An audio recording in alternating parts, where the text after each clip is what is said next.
अनुसयेचा तूच दत्त, सुमतीचा तूच श्रीपाद, अंबा भवानीचा तूच नरहरी, आम्हा कैवाराचा तूच स्वामी. अशक्य ही सारे करीतो तो शक्य, एका क्षणात मिळू नकोस मी पाठीशी आहे, असे सांगे सदा आम्हास. श्री स्वामी समर्थ. स्वामी महाराजांच्या कृपेने तुमच्या सर्व इच्छा मनोकामना पूर्ण हो. तर आज आहे श्री स्वामी समर्थ महाराजांचा प्रकट दिन. आपण प्रत्येकजण या दिवसाची आतुरतेने वाट बघत होतो. तर आज मी तुम्हाला स्वामी महाराजांच्या प्रकट दिनाची खरी हकीकत सांगणार आहे, कथा सांगणार आहे. ही कथा ऐकल्यामुळे आपल्याला स्वामी महाराजांचा आशीर्वाद प्राप्त होईल, तसेच आपल्या घरातील दुःख, दारिद्र्य, गरिबी ही दूर होईल. त्यामुळे व्हिडिओ स्किप न करता शेवटपर्यंत जरूर बघा. चॅनलमध्ये नवीन असाल तर चॅनल लाईक करा आणि सबस्क्राईब देखील करा. तसेच कमेंटमध्ये श्री स्वामी समर्थ किंवा श्री गुरुदेव दत्त लिहायला विसरू नका, जेणेकरून आपल्याला देखील स्वामी महाराजांचा, दत्त महाराजांचा आशीर्वाद नक्कीच प्राप्त होईल.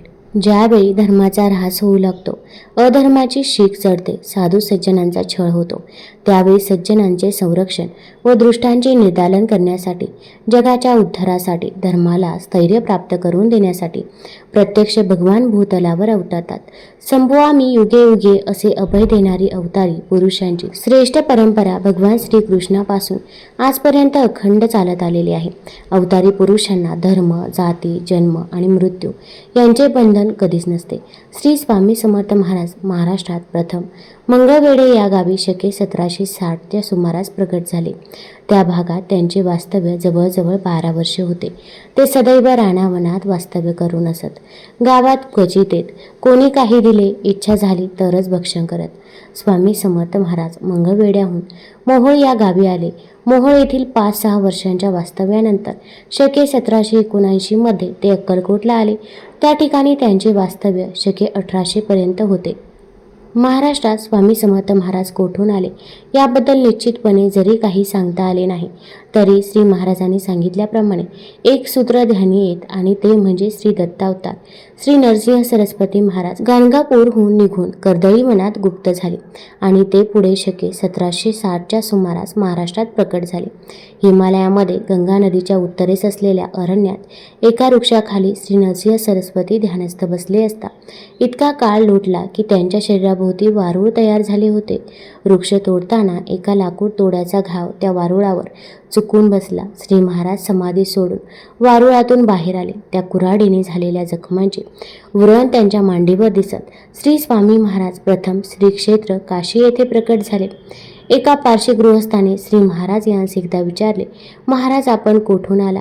श्री महाराजांनी उत्तर दिले, प्रथम आम्ही कर्दळी वनातून निघालो. कलकत्ता वगैरे शहरे पाहिली. बंगालमध्ये काली मातेचे दर्शन घेतले. गंगा तटाकाने भ्रमण करत करत गोदावरी तटाकी आलो. तीरावर स्नान करून दक्षिण हैदराबादेस आलो. येथे काही दिवस राहून व मंगळवेढ्यास बरेच दिवस राहून पंढरपूर, बेगमपूर, मोहोळ मार्गे सोलापुरास आलो व तेथून अक्कलकोटला आलो व तेथेच राहत आहोत. माझे नाव नरसिंहबान असे श्री स्वामी महाराज सांगत. त्याचप्रमाणे आमचा जन्म 450 वर्षांपूर्वी झाला असे ते म्हणत. श्री नरसिंह सरस्वती महाराज कर्दळी वनात गुप्त झाले. ते बहुधान्य नाम संवत्सरातच, अर्थातच श्री स्वामी महाराज आपल्या पूर्व आयुष्याचा कोणालाच थांग पत्ता लागू देत नसत. स्वामी महाराजांच्या प्रकट दिनाबद्दल आणखी एक कथा सांगितली जाते. स्वामी सूत नावाचे एक अतिशय महान भक्त होऊन गेले. त्यांना स्वामी समर्थ महाराज आपला मुलगा मानायचे. त्यांच्या अनुभवातून आपल्याला समजेल की स्वामी समर्थ महाराज कसे प्रकट झाले. तर स्वामींच्या प्रकट दिनाची खरी हकीकत अशी आहे की शेकडो वर्षांपूर्वी एक पंजाब प्रांतामध्ये हस्तिनापूरपासून 12 कोस म्हणजे जवळपास 24 किलोमीटर अंतरावर छेलखेडा नावाचे एक गाव होते. त्या ठिकाणी विजयसिंह नावाचा एक लहान मुलगा आपल्या भावासोबत आणि वहिनीसोबत राहायचा. तो मुलगा सहसा कोणाबरोबरही मिक्स होत नसे. तिथे थोड्याशा अंतरावर असणारं साधारण एका पडक्या अशा जागेमध्ये एक खूप भला मोठा असा वटवृक्ष होता. त्यात एक छोटासा दिवा देखील होता आणि त्यात एक छोटीशी गणपती बाप्पाची मूर्ती देखील होती. तर तो विजयसिंह खूप गोट्या अशा भरून खिशात घेऊन जायचा आणि गणपती बाप्पासोबत खेळायचा. पण तो मुलगा गणपती बाप्पाला आपला मित्र मानून त्याचाही डाव तो स्वतःच खेळून घ्यायचा. असे खूप दिवस चालले होते. एके दिवशी जसजसे दिवस पुढे जात होते तसे परमात्मा आपला आविष्कार दाखवायची त्याला गरज वाटू लागली आणि त्याने विजयसिंहाला कारण बनून आपला आविष्कार दाखवावा. तो दिवस होता चैत्र शुद्ध द्वितीया. विजयसिंह आपल्या रोजच्या पद्धतीप्रमाणे त्याही दिवशी बाप्पाकडे गेला, पण बरोबर त्याने गोट्याही नेल्या होत्या. आज अचानक त्याच्या मनात आले की रोज आपणच बाप्पाचा डाव खेळतो, आज आपण बाप्पाचा डाव खेळायचा नाही. त्याने सर्व गोट्या त्या मूर्तीसमोर टाकल्या व तो बोलला, बाप्पा रोज मीच तुझा डाव खेळतो, पण आज नाही, आज तूच खेळायचं. बस इतके शब्द त्याच्या तोंडातून निघाले आणि हे शब्द निघता क्षणी धरणी कंपित होऊ लागली. सर्वत्र ढग जमून अंधार होऊ लागला. वारे वेगाने वाहू लागले आणि कोणाला काहीही कळेना की काय होतंय. पण काय करणार, ती अद्भुत शक्ती आज प्रकट दिनाची होती आणि तिच्या आगमनाची होती ही सूचना होती. आणि ज्या ठिकाणी गणेश मूर्ती होती त्या ठिकाणी धरणी दुभंगली. एक 8 वर्षाची अतिशय तेजस्वी अशी एक बालमूर्ती प्रकट झाली आणि ते दुसरे तिसरे कोणीही नसून प्रत्यक्ष परब्रह्म श्री स्वामी समर्थ महाराज होते. तो विजयसिंह गोट्या खेळताना तेव्हा स्वामीकडून हरला आणि बालरूप स्वामींनी त्याला गोट्या उधार दिल्या आणि परत भेट वचन देऊन तिथे तो गुप्त झाले. थोडक्यात स्वामींचा अवतार हा पंजाब प्रांतामध्ये हस्तिनापूर पासून 12 कोस जवळपास 24 किलोमीटर अंतरावर छेलखेडा नावाच्या गावात वटवृक्षाच्या जवळ गणेश मूर्तीच्या शेजारी झाला. आता शंका ही उपस्थित होते की ही गोष्ट कशी काय घडली. एक दिवस स्वामींनी हरिभाऊंना जवळ बोलावलं, मांडीवर घेतले आणि सांगितले की आजपासून तू माझा सूत झालास. सर्व घरदार सोडून दे आणि दर्याकिनारी माझी ध्वजा उभी कर.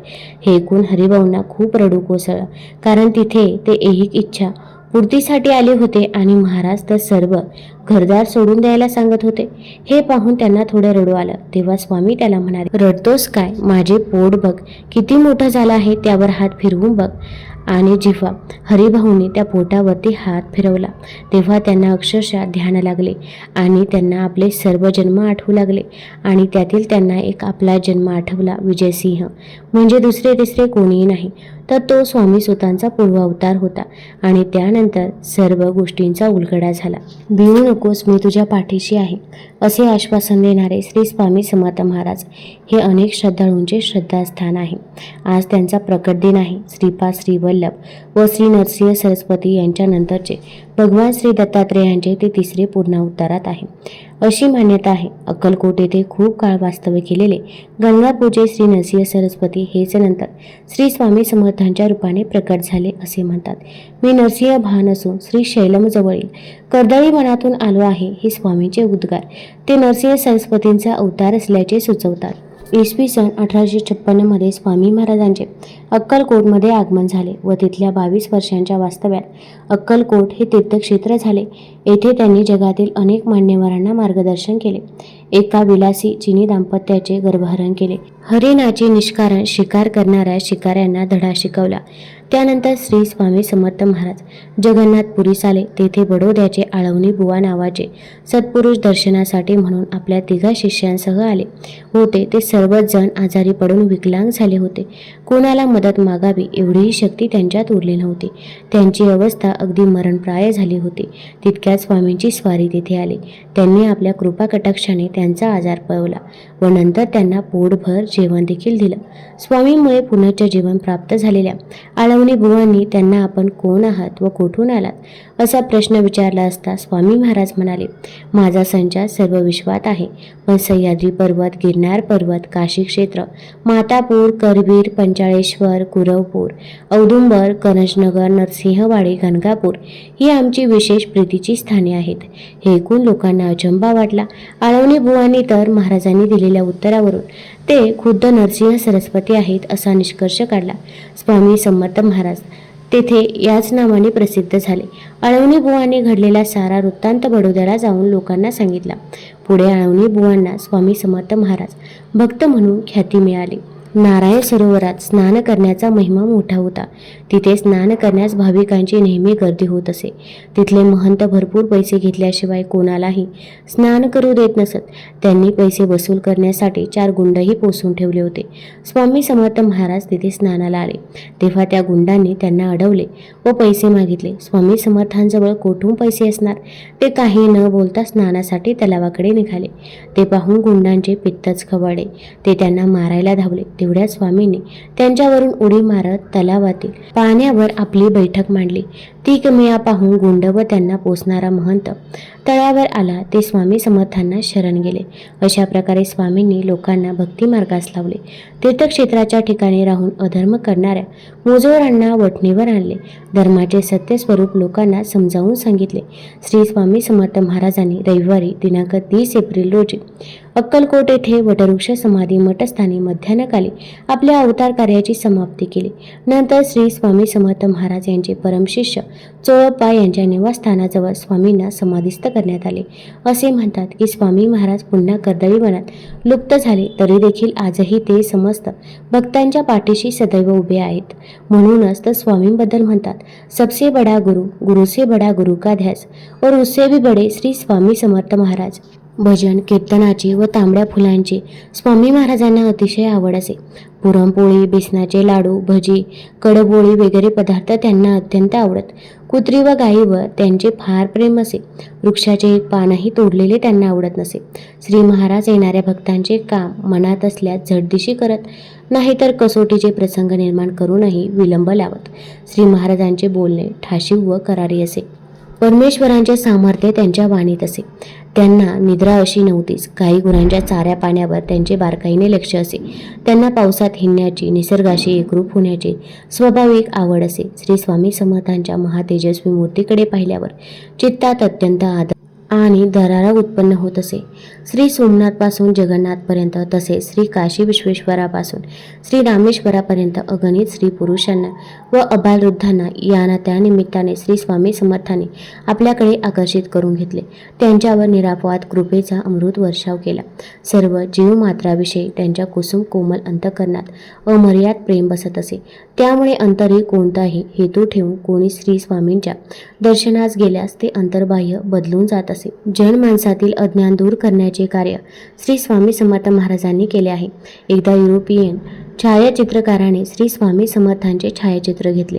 ते जेव्हा श्री स्वामी भक्तांना दाखवले तेव्हा प्रत्येकाला त्या छायाचित्रात आपापले कुलदैवत दिसू लागले.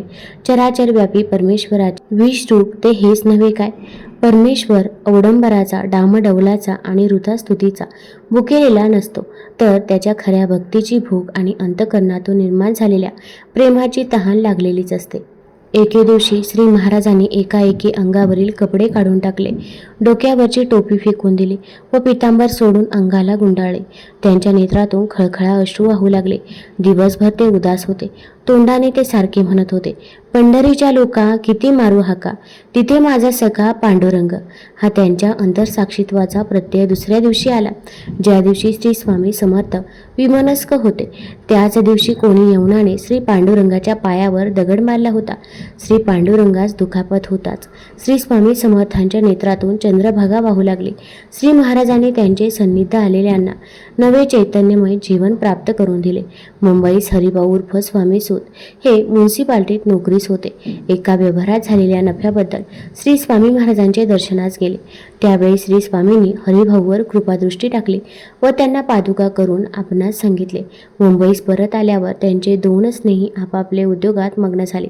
परंतु हरिभाऊंना मात्र श्री स्वामी समर्थांशिवाय काही सुचेना. संसारातील त्यांचे चित्त उडाले. त्यांनी चांदीच्या पादुका तयार केल्या. अक्कलकोटला स्वामी दर्शनास आले. स्वामींनी त्या पादुका सतत 14 दिवस आपल्या पायात ठेवल्या व आपले आत्मलिंग म्हणून हरिभाऊंना दिल्या. श्री स्वामी समर्थांनी हरिभाऊंना आज्ञा केली, तू माझा सूत आहेस. धंदा रोजगार सोडून बंदर किनाऱ्यावर जाऊन मोठा किल्ला बांधून ध्वजा उभी कर. श्री महाराजांच्या प्रसादिक पादुका मस्तकी धारण करताच हरिभाऊला आत्मज्ञान प्राप्त झाले. मुंबईस परतताच त्यांनी श्री आज्ञेप्रमाणे आपला सर्व संसार लुटून टाकला. सर्व सोने ब्राह्मणास वाटून दिले. धर्मपत्नी यांचे मंगळसूत्रही काढून दिले. तिला एक पांढरे पातळ व सत्तास एक कफनी ठेवली. श्री स्वामी समर्थांची अनन्यसाधारण भक्ती केली. या थोर स्वामी सुताचे श्री स्वामी समर्थांच्या अगोदर श्रावण वैद्य प्रतिपदेस निर्माण झाले. श्री महाराजांचे एकनिष्ठ भक्त म्हणजे चोळप्पा हे होत. श्री स्वामी समर्थांनी अक्कलकोटला आल्यानंतर जर कोणाकडूनच 3 दिवसाचे उपवासानंतर प्रथम चोळप्पाकडे श्री स्वामींनी अन्नभक्षण केले. एक वेळसर मनुष्य घरात आणल्याबद्दल घरातील बायका माणसांनी चोळप्पांना खूप त्रास दिला. श्री स्वामी समर्थांनीही त्यांची अग्निपरीक्षा पाहिली. घरातील वस्तू कोणासही द्यावी, धान्य गायीला घालावे, घरात कुठेही मलमूत्र विसर्जन करावे. घरातील मंडळी त्रासून गेली, पण चोळप्पा मात्र जाणून होते की महाराज हे अतिमानुष आहेत, सामान्य कोटीतील नाही. घरातील भांडेकुंडी देखील गहाण टाकून त्यांनी श्री महाराजांची सेवा केली. श्री महाराजांच्या निर्वाणापूर्वी 6 महिने अगोदर स्वामी भक्त चोळप्पा यांचा अंत झाला. श्री महाराजांचे एक थोर भक्त श्री बाळप्पा महाराज धारवाड जिल्ह्यातील कर्जगी तालुक्यातील हवेरी या गावचे राहणारे. हे यजुर्वेदी ब्राह्मण, घरी सावकारी, सरापे, गजांत लक्ष्मी, संसारात कोणतेही न्यून नाही. पण एके दिवशी अचानक मनात वैराग्य उत्पन्न झाले. सद्गुरू प्राप्तीविषयी विलक्षण तळमळ लागले. वय अवघे 30 वर्षांचे बाळप्पा गणगापुरास आले. त्या ठिकाणी दृष्टांत झाला की अक्कलकोटात जाऊन श्री स्वामी समर्थांची सेवा करावी. त्यानंतर बाळप्पा अक्कलकोटास आले. त्यांना पाहताच 7 जन्माची ओळख असल्याप्रमाणे श्री स्वामी समर्थांनी आनंद व्यक्त केला. बाळप्पांनी श्री स्वामी समर्थांची अनन्य सेवा केली. श्री महाराजांच्या अंतरीच्या खुणा ते बिनचूक सांगत असत. साधकावस्थेत त्यांच्या दैवी सामर्थ्यांच्या प्रचिती देखील ते श्री स्वामी समर्थांच्या निर्वाणानंतर ते 32 वर्ष हयात होते. शके 1800 बहुधान्य नाम संवत्सरी चैत्रवद्य त्रयोदशीला मंगळवारी दुपारी 4 वाजता श्रीपाद श्रीवल्लभ श्री नरसिंह सरस्वती दत्त अवतार श्री स्वामी समर्थ यांनी आपल्या पार्थिव देहाचा त्याग केला. त्या समयी श्री स्वामी मुखातून खसखशी एवढे 3 पांढरे दाणे बाहेर पडले. श्री स्वामी समर्थांना समाधीस्थ होऊन 150 वर्षे झाली. या काळात अक्कलकोट, मुंबई, पुणे, सुरत, बडोदा, वेरगुले, जालना तसेच इतर अनेक ठिकाणी स्वामी महाराजांचे मठ हे स्थापन केले आहे. पार्थिव देहाने स्वामी आपल्यातून गेले असले तरी हम गया नाही, जिंदा आहे हे त्यांचे वचन भक्तजनांना आधार आहे. ज्या ज्यावेळी आपण त्यांचे स्मरण करू त्या त्यावेळी श्री स्वामी समर्थ महाराज हे आपल्यापाशी नक्कीच आहे. तुम्हाला जर हा व्हिडिओ ही माहिती आवडली असेल तर चॅनलला लाईक करा, सबस्क्राईब करा आणि आपल्या मित्रपरिवारासोबत जरूर शेअर करा. धन्यवाद.